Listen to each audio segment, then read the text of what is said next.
고린도전서 1장 1절에서 3절까지 말씀입니다.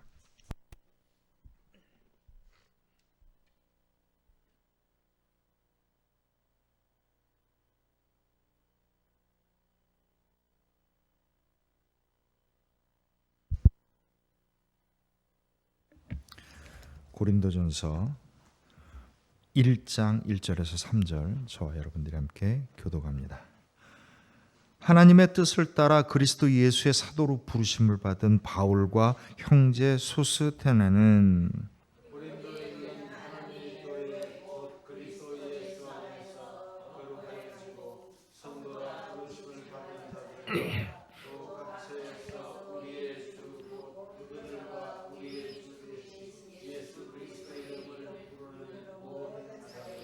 우리 함께 읽습니다. 하나님 우리 아버지와 주 예수 그리스도로부터 은혜와 평강이 있기를 원하노라.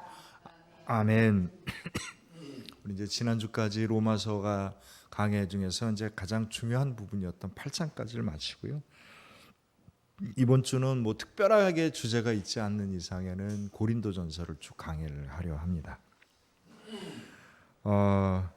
고린도 전후서는요, 로마서하고는 좀 달라서 이 안에 보면 고린도 교회 안에 있었던 여러 가지 문제들 또는 여러 가지 논쟁들에 대해서 우리가 복음의 마음과 복음의 시각을 가지고 이걸 어떻게 풀어가야 될까라고 하는 것에 대한 이야기를 나누고 있어요. 그러니까 이 안에 얘기를 들어보면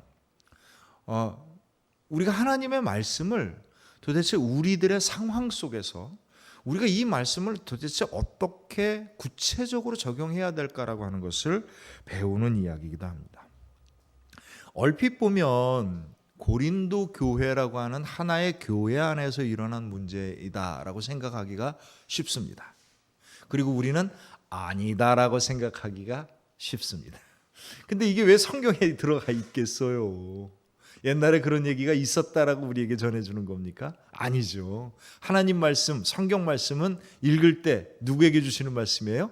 읽는 바로 우리들에게, 읽고 있는 바로 이 순간을 위해서 주시는 말씀인 겁니다. 다른 말로 이야기하면 옛날에 2000년 전에 고린도라고 하는 지역에서 일어난 일이긴 하나, 그러나 여전히 오늘날 우리 안에서 일어나고 있는 이야기이기도 하고, 여전히 우리가 이런 속에서 여러 가지 복잡하고 어려운 문제와 논쟁 속에서 우리가 어떻게 주님의 말씀을, 복음의 중심을 잡고 따라가야 될까라고 하는 걸 배우게 되는 겁니다. 신약 성경 안에 서신서들은요, 말 그대로 편지입니다. 그러니까 뒤에 서자가 붙였잖아요. 이게 서자가 이게 우리가 잘 아는 것처럼 이게 편지서입니다. 로마서, 고린도 전후서, 데살로니가 전후서, 빌립보서, 에베소서, 뭐 이게 다 서자가 붙은 건 편지입니다. 그러니까 편지니까 이게 어떻게 시작하냐면 뭐 이제 말 그대로 편지는 인사로부터 시작하고요. 끝나고 나면 이제 다시 한번 당부하고 싶은 말, 그리고 심지어는 P.S. 추신 그래갖고 또 덧붙이는 말 뭐 이렇게 다 구성되어 있습니다. 오늘 읽은 고린도전서 1장 1절에서 3절까지가 바로 이 인사부대 부분에 해당돼요. 뭐 요즘은 편지를 쓰지도 않거니와 요즘은 그렇게 편지가 익숙지도 않았지만 옛날 같은 경우는 뭐 부모님 전상서, 그동안 강령하셨는지요? 저는 잘 있습니다. 뭐 대충 이렇게 시작합니다. 이렇게 시작하는 건 그냥 의례적인 이야기. 그래서 인사라고 하는 걸 별로 중요하게 생각하지 않습니다. 하지만 오늘 우리는요, 조금 꼼꼼하게 이 인사를 살펴보려고 해요. 이 인사는 간단하게 세 가지로 구성되어 있습니다. 누가 편지를 보내는지가 쓰여져 있고, 누가 편지를 받는지가 쓰여져 있고, 그 다음에 무엇을 기원하고 기도하는지에 대한 내용이 있습니다. 1절은 누가 썼느냐에 대한 얘기고, 2절은 누가 받았느냐의 이야기고, 3절은 그것에 대한 기원, 정말 이러기를 원한다라고 하는 축복의 말투가 들어가 있습니다. 누가 썼느냐, 누가 받았느냐, 이게 분명해야 합니다. 오늘날 많은 사람들이 하나님의 말씀을 읽을 때 좋은 말씀이네 라고 해버리면 나하고 관계없는 얘기가 되는 거예요. 이 이야기는 저분이 들으면 좋겠어 라고 생각하는 순간 그 이야기는 내 이야기가 되지 않습니다. 누가 썼느냐? 이게 하나님 말씀인가? 뭐 그냥 한 귀로 흘려도 되는 말씀인가? 내가 정말 온전히 다 받아야 되는 말씀인가? 이게 분명해야 됩니다. 내가 받았느냐? 이 말씀을 받고 있느냐? 내가 무엇을 향해서 이 말씀을 받아야 되느냐? 가장 기본적인 이야기가 이 안에 들어있는 겁니다. 누가 썼습니까? 그렇죠. 사도 바울이 썼지요. 누구에게 썼습니까? 고린도 교인들에게 썼습니다. 그리고 무엇으로 축복하면서 인사하죠? 은혜와 평강이 여러분에게. 이렇게 인사합니다. 바울이 여러분의 고린도 교회 분들에게 편지합니다. 이렇게 하면 얼마나 좋겠습니까? 근데 이 얘기가 굉장히 길어요. 이렇게 긴 이유가 있습니다. 바울이 자신을 소개하면서 뭐라고 소개를 하냐면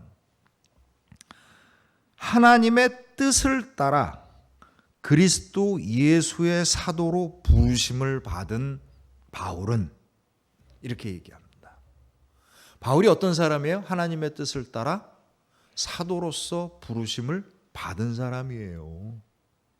왜 이렇게 어렵게 이야기를 하나? 나 사도 바울은 이렇게 얘기하면 좋은데 내가 바울이지만 인간 바울이 아니라 하나님의 뜻을 따르는 바울이고 여러분들을 위해서 사도로 세우심을 하나님으로부터 받은 사람입니다 라고 하는 뜻이에요. 그러니까 이 사도 바울의 얘기는 뭡니까? 내 이야기를 인간적인 바울의 이야기로 듣지 마십시오.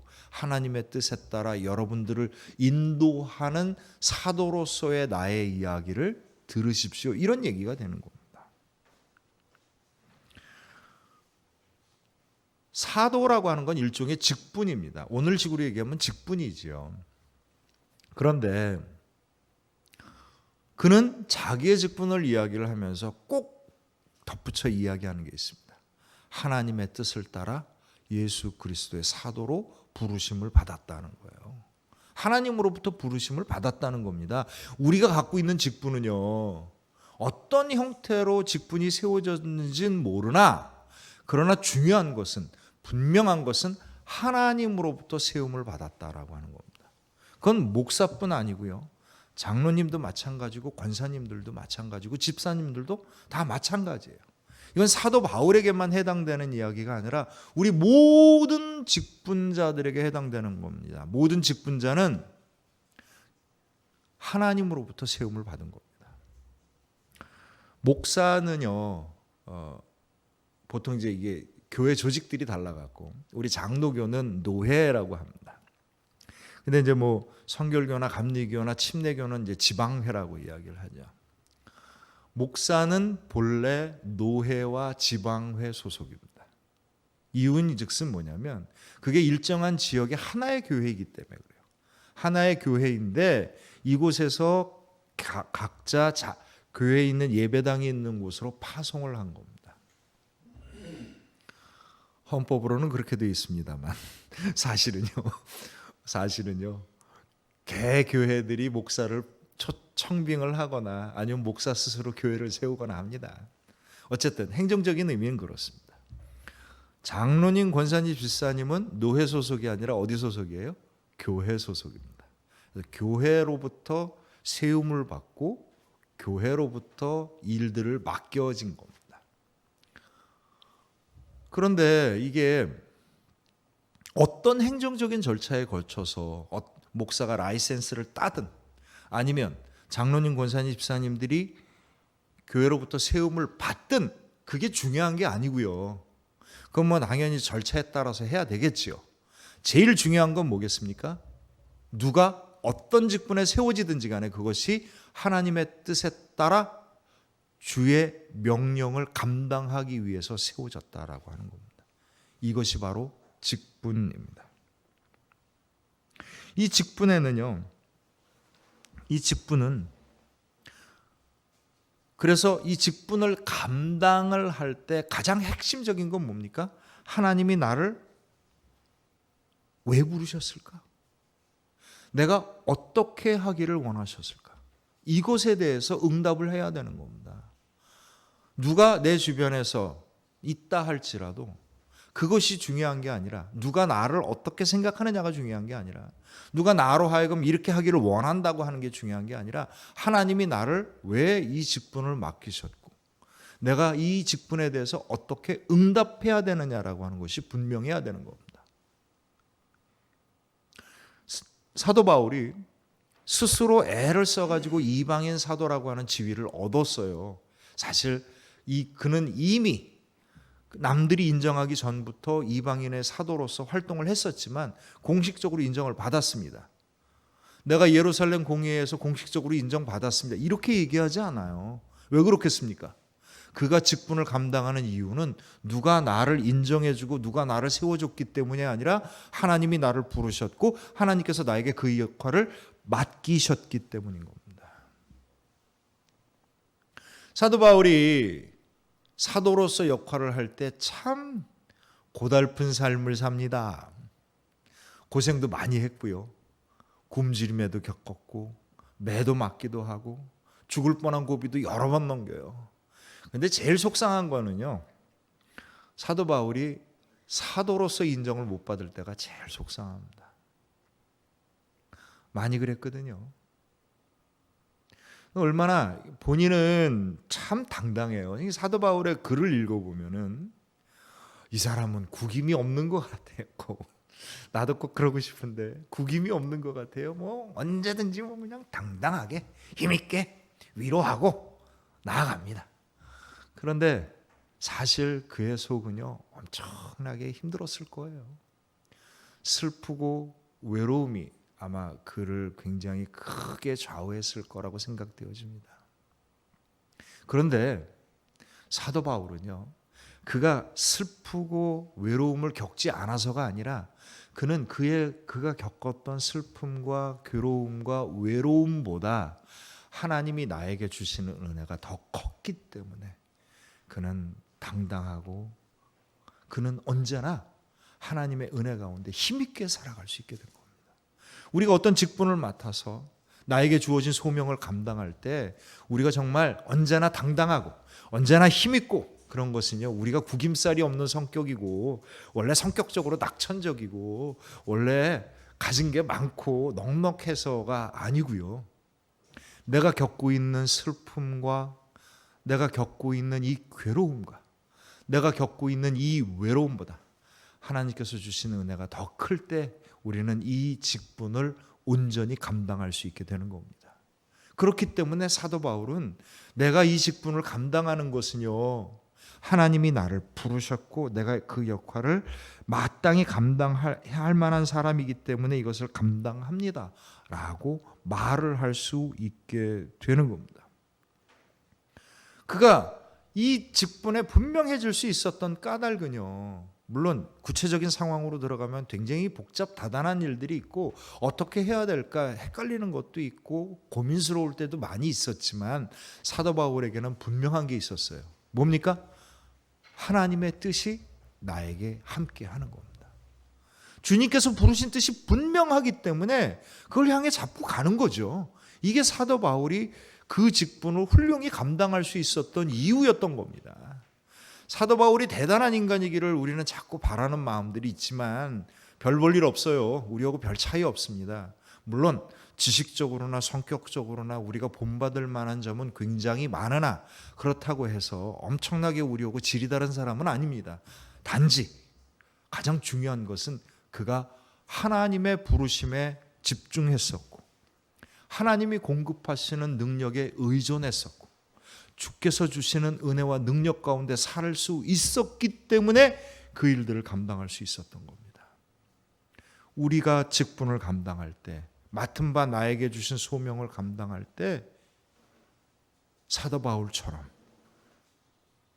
나를 부르신 하나님의 뜻에 응답하고 주께서 공급하시는 그 은혜와 능력 가운데 나의 섬김과 열심을 다함으로 말미암아 내 직분이 주의 뜻 안에 있고 내 직분에 감당하는 일들이 주의 은혜와 능력 가운데 있고 내 직분의 결과가 하나님 나라의 귀한 열매를 맺는 복된 믿음이 되시길 주님의 이름으로 축원합니다.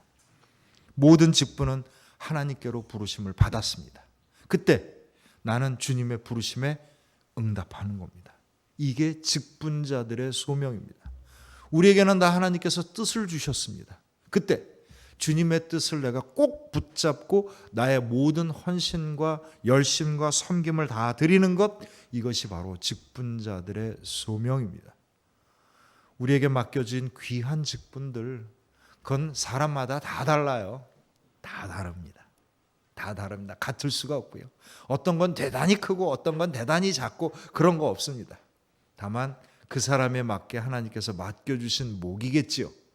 내가 작은 것을 하나 충성하게 되면 주께서 말씀하시겠죠. 착하고 충성스러운 종아, 네가 작은 일에 열심을 다하였으므로 내가 더 큰 것을 너에게 맡기리라. 주의 응답을 들을 수 있습니다. 온전히 직분을 감당할 수 있는 저와 여러분들의 복된 믿음이 되시길 다시 한번 주님의 이름으로 축원합니다.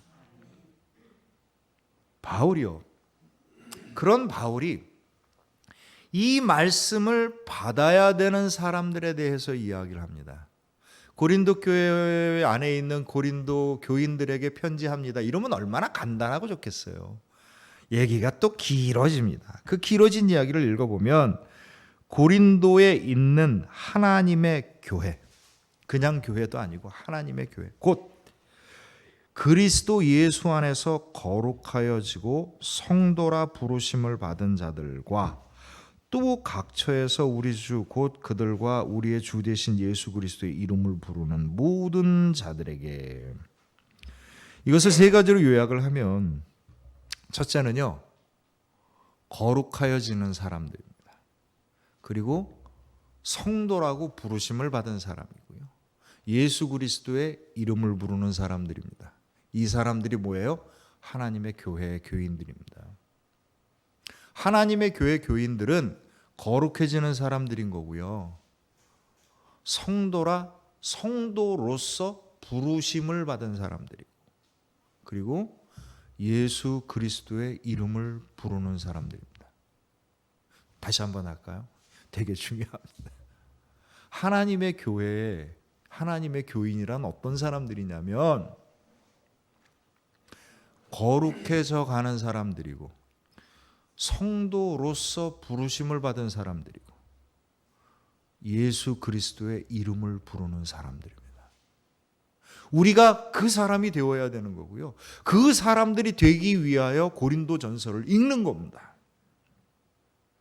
성도라는 말이 있습니다. 이 성도는 하기오스라고 하는 말인데, 헬라어로 하기오스라고 말을 하는데 거룩한 사람입니다. 거룩한 성도. 성도와 교회가 서로 교통하는 것과라고 얘기하죠. 사도신경에서 성도는요, 거룩한 사람이란 뜻입니다.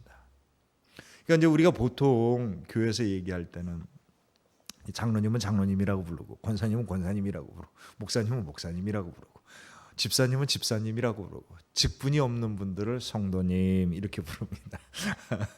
근데 사실은 목사든 장로든 권사든 집사든 다 뭡니까? 성도. 목사나 장로나 권사나 집사는 어떤 역할이 주어졌다는 뜻인 건데, 성도라는 말은 그 사람 자체를 얘기하는 거야. 하나님께서 거룩한 사람으로 완전히 구별을 해 놓은 사람인 거고요, 거룩한 사람으로 인정한 거고요, 세상과 다르다라고 주님께서 여기는 내 사람이야 라고 딱 선을 그은 사람들인 겁니다. 어떤 분은 성도님 그러면은 목사님 성도가 아니고 집사 이렇게 얘기하는데 전혀 이상한 얘기예요. 성도님 그러면 감사하셔야 됩니다. 감사하셔야 돼요. 하나님이 나를 거룩하게 구별하셨고 내 백성이야. 세상과는 다르게 내 은혜 가운데 있어, 내 능력 가운데 있어, 나의 구원 가운데 있어.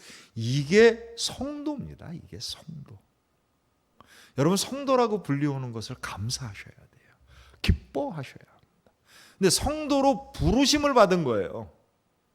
다시 말하면 하나님께서 나를 이미 성도로 인정을 했으나 내가 성도가 되게 하기를 원하시는 겁니다. 우리가 성도가 되어야 되는 겁니다. 세상과 구별된 존재가 되어야 되는 거고요. 세상과는 다른 하나님의 은혜와 능력 가운데 사는 사람이 되어야 되는 거고요. 세상과는 다르게 우리가 주님의 사랑을 가득 차서 온전하게 나누고 섬기는 사람이 되어야 하는 겁니다. 이게 뭡니까? 성도인 거예요. 이게 성도인 겁니다. 성도로 부르심을 받은 겁니다. 거룩하다라는 거룩한 사람이다. 그러니까 구별을 했다. 원래 이게 구별했다는 뜻인데, 구별했다고 하니까 우리가 이렇게 선 긋는 걸 좋아해 갖고 교회 사람, 교회 바깥의 사람, 교회 안 사람 뭐 이렇게 뭐 좌파 우파 뭐 우리나라 사람들 선 긋는 거 되게 좋아합니다. 뭐 여기 우리 학교 출신들 아닌 출신들 뭐 이런 거, 서울대 출신들 비서울대 출신들 뭐 이런 거 잘 긋습니다. 목사들은 안 그런 줄 아세요? 뭐 장신대 출신들 뭐 호신대 출신들 선 잘 긋습니다. 살짝 짜증납니다. 선은 구별되어지는 것은요, 우리가 구별하는 게 아니라 하나님의 은혜로 구별되어지는 겁니다. 구별하는 게 아니라 구별되어지는 겁니다. 세상 사람들이, 제가 오늘 페북을 보다가 아주 재밌는 말을 읽었습니다. 우리는 성경을 읽지만 세상 사람들은 우리를 읽습니다. 이 얘기를 하는 거예요. 우리는 성경을 통해서 복음을 경험하지만 세상 사람들은 우리를 통해서 복음이 뭔지를 아는 겁니다. 구별되어진다는 건 우리를 통해서 드러나는 겁니다. 내가 안에서 드러나는 거예요. 내 안에서 드러나는 거를 통하여서 우리는 거룩해지는 거지, 내가 교회 사람과 교회 안 사람과 바깥 사람 선을 긋는다고 해서 그어지는 게 아니고요. 천국 갈 사람, 지옥 갈 사람 내가 긋는다고 그어지는 게 아닙니다. 우리는 그럴 자격이 없어요. 우리는 단지 우리가 성도라고 하는 것은 단지 뭐냐면 주님의 그 크신 은혜와 사랑이 우리 가운데 있음을 감사하는 사람이고요. 이걸 누리는 사람들인 겁니다. 이게 성도예요. 성도는요, 그래서 성도는 하나님의 은혜로 기쁨이 있고, 성도는 하나님의 은혜로 인해서 감사함이 있고, 성도는 하나님이 주신 능력으로 인해서 힘이 있으며, 성도는 하나님의 사랑으로 말미암아 세상의 모든 것을 사랑으로 바라보고 바꿔가는 사람들인 겁니다. 그런데 엉뚱하게 구분을 해갖고 이 사람은 지옥 갈 사람, 저 사람은 마귀 이러면 이게 자기가 하나님이 되는 겁니다. 오늘날 우리 세상 사람들로 하여금 우리 교회가, 우리의 믿음이, 우리의 가정이 하나님의 축복을 칭송할 수 있는 큰 은혜가 있기를 저는 간절히 소망하고 기도합니다. 사랑하는 성도 여러분, 우리 정말 하나님의 크신 은혜로 말미암아, 주님의 크신 권능으로 말미암아 그 은혜와 권능으로 거룩함을 드러낼 수 있는 온전한 성도가 되기를 주님의 이름으로 축원합니다. 그래서 우리는 거룩해져 가는 겁니다. 아니 뭐 그냥 이 세상 잘 믿다가 예배 잘 지키고 이제 천국에 가서 다 받을게요라고 하지 마시고요. 우리는 점점 가는 사람이에요. 어디를 향해 가는 사람이에요? 거룩함을 향해 가는 사람들이고, 거룩함이라고 하는 목표를 향해 가고 있는 사람들이에요. 이게 그리스도인입니다. 그리스도인이 나에게 주신 하나님의 뜻을, 나에게 맡겨주신 하나님의 마땅히 해야 될 일들을 감당하지 못하고 더 열심히 더 잘 감당하려 하지 아니하고 대충 이 정도 선에서 끝내고, 대충 이 정도 선에서 우리 한번 뻐겨보며 삽시다라고 하는 순간 우리는 그리스도인의 생명을 잃어가는 겁니다. 우리는 언제나 주님이 나에게 공급하시는 그 은혜의 분량대로 거룩해져 갑니다. 그래서 그리스도인들은 거룩함을 사모하는 사람이에요.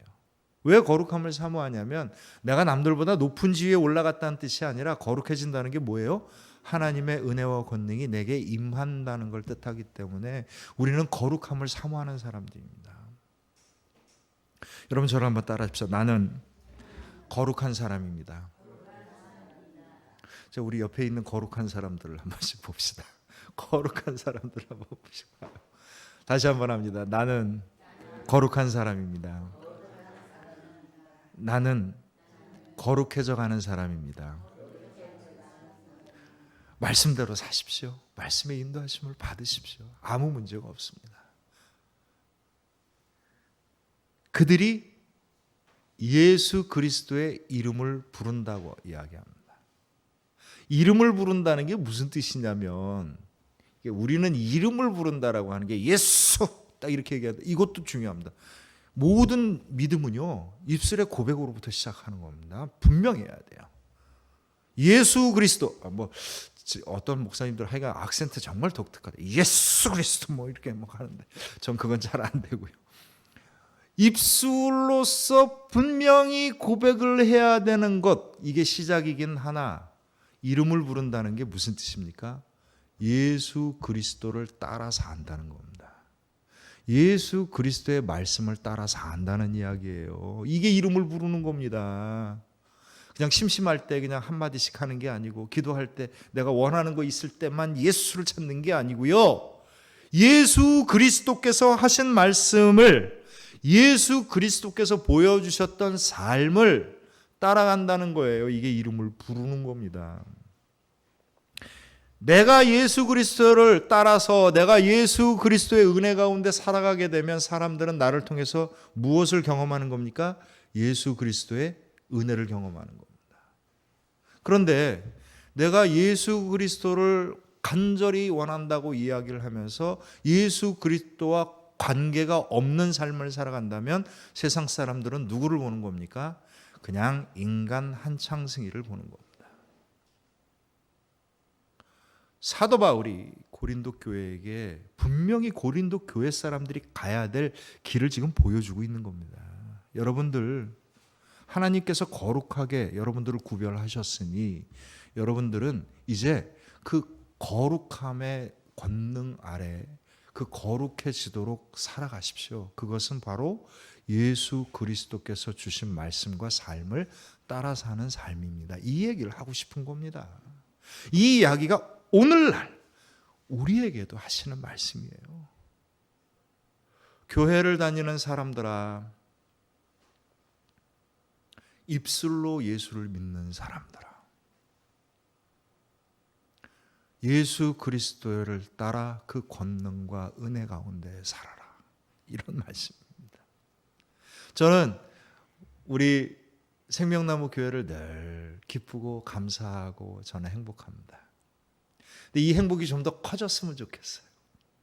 저는 우리 생명나무 교회를 섬기는 우리 성도님들의 그 귀한 믿음과 그 은혜에 늘 감사함을 드리며 이것이 조금 더 커져가고 좀 더 거룩해지기를 소망합니다. 사도 바울이 그렇게 얘기를 하면서 마지막으로 인사를 합니다. 뭡니까? 은혜와 평강이 여러분에게. 카리스 휘민 카이 에이레네. 우리 안에 딱 들어올 때 제가 그 교회 현관 앞에 딱 붙여놓은 게 있습니다. 거기 헬라어로 쓰여져 있죠. 헬라어를 잘 알아서가 아니라 그 느낌을 좀 살리고 싶었던 거예요.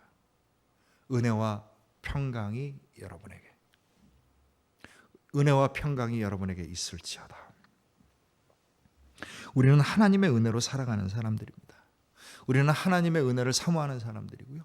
우리는 하나님의 은혜를 의지하는 사람들입니다.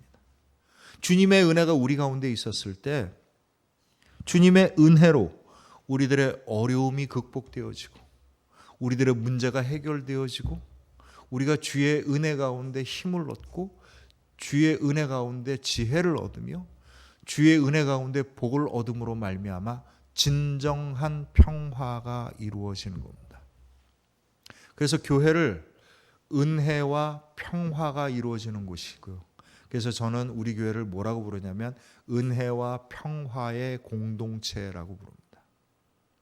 은혜와 평화의 공동체. 은혜와 평강이 여러분에게. 이게 사도 바울이 고린도 교회가 온전히 가야 될 그 사람들이 누구이며 무엇을 향해 가야 될지를 편지한 거고요. 이제 앞으로는 그 내용들이 쭉 나오게 됩니다. 오로지 주님의 은혜가 저와 여러분들에게 충만하시기를, 주님의 은혜를 사모하고 나에게 주어진 삶의 응답함으로 말미암아 하나님의 권능 아래서 살아가는 복된 믿음이 되시기를, 우리 생명나무 교회와 우리 사랑하는 성도님들의 믿음을 통하여서 하나님의 은혜와 권능이 이 세상 사람들의 증거될 수 있기를 간절히 소망하고 또한 주님의 이름으로 축원합니다. 우리 함께 기도합니다.